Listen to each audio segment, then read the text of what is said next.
Hello and welcome to this reading of my book, Kitten Woo's Adventure.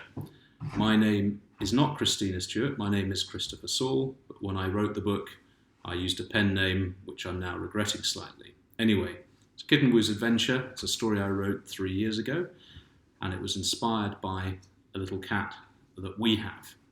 The book was illustrated by Bianca Venter. Now, to help me, I've got my daughter Zara, because the book is interactive in certain sections, and at one point, Kitten Woo will need your help.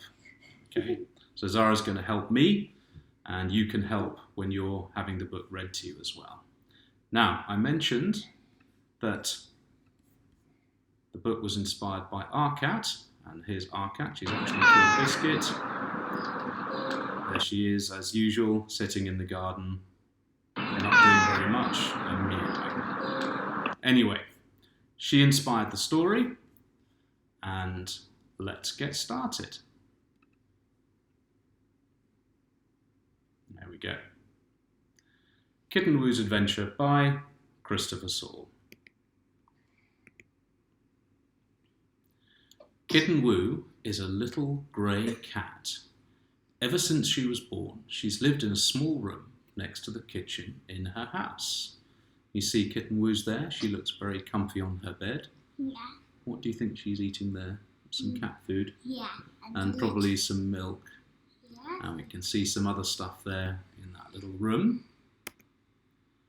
One day, Kitten Woo noticed that the door to her room had been left open. She thought to herself for a little while. Should she stay where she was, or should she explore the rest of the house?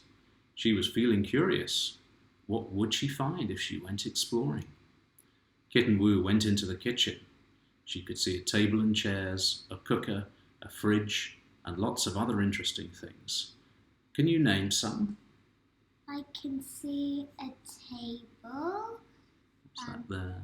A teapot, I think. A cooker and a saucepan, a fridge. Very good. And if you're listening to this, what else can you see that Zara hasn't mentioned so far? What's that there? Yeah, is it a cupboard or a fridge? Yeah, I think it's a fridge. Okay. Then she went into the hallway and into the living room, where she jumped onto a big brown sofa to look around. She could see an armchair, pictures on the walls, a television, and a bookshelf full of books.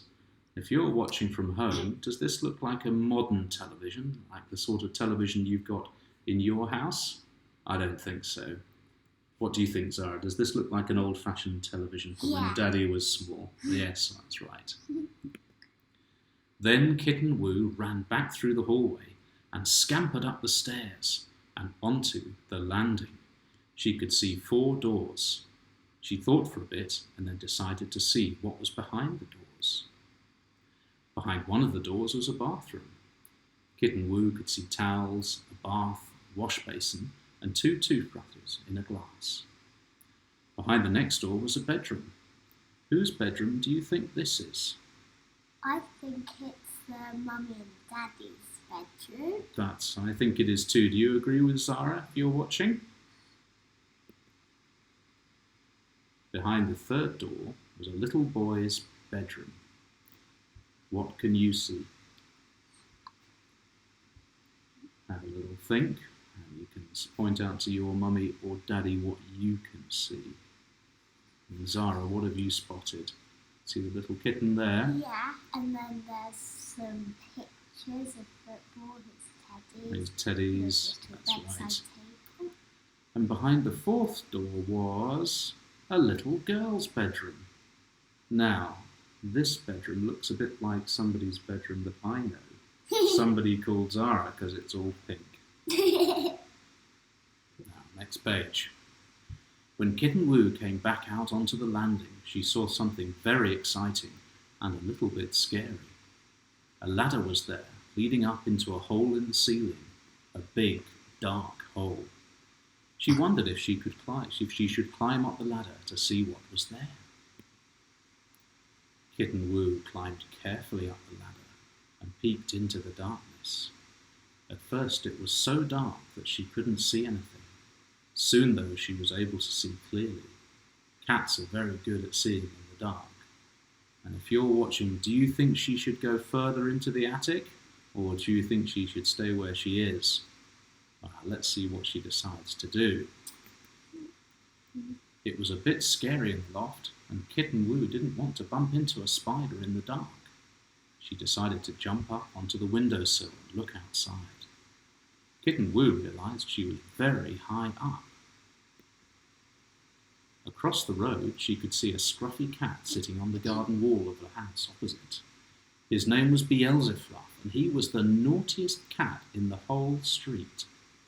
"Why don't you walk out of the window onto the roof?" said Beelzefluff. Kitten Woo didn't think this was a good idea, but she took a few steps anyway, stepping away from the window and onto the tiles. With every step, Beelzefluff shouted across the road. "Further, further," he said. "Naughty Beelzefluff." Kitten Woo suddenly realized she was stuck. She was too scared to go further and too scared to go back. Across the road, she could hear Beelzefluff giggling with delight at her predicament. What should Kitten Woo do? What would you do? Suddenly, Kitten Woo heard a warm, calm voice saying, "Don't worry, I think I can help." The voice came from Chairman Meow, a big, wise, old ginger cat who lived next door. Chairman Meow could usually be found sleeping in a comfy spot somewhere. Can you see where he is today?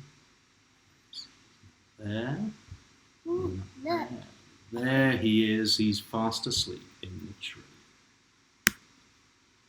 "Go further along the ledge," shouted Beelzefluff. Kitten Woo did not think this was a very good idea. "I think you should shout for help," suggested Chairman Meow, "as loudly as you can." Kitten Woo decided this was a very good idea.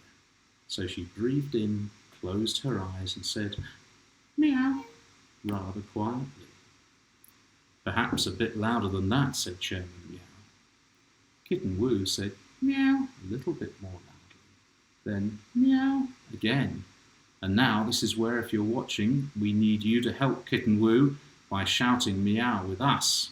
So then, as loudly as she could, with all the energy she could gather, come on everyone, meow, meow, meow, meow, meow, meow, meow. Well done. Just when Kitten Woo thought she was going to fall off, a pair of hands reached out of the window and carefully pulled her back inside. She was safe now. "Phew," said Chairman Meow. "Humph," said Beelzefluff, who was disappointed the show was over. Then, as he turned around to walk away, he missed his step. "Whoops," he said, as he slipped and fell into the pond in his front garden. Splash! Beelzefluff wasn't happy. Beelzefluff hated water. "Serves you right," said Chairman Meow, and then he settled back down to sleep. Back in the house, Kitten Woo was back in her room, safe and sound. She was very tired after all the excitement. "Next time I think I'll listen to Chairman Meow instead of naughty Beelzefluff," she thought to herself. And then she went to sleep. Well, I hope you enjoyed the book and the reading. If you did, we have a Facebook page that you can look up. And if you're living in Dubai or the UAE, you can order a copy of the book. But either way, I hope you enjoyed it. And if you're all working from home or stuck at home during lockdown, I hope that this entertained the children at least for 10 minutes. All right, thank you very much for watching. Bye-bye. Say bye-bye. Bye. Bye. There we go.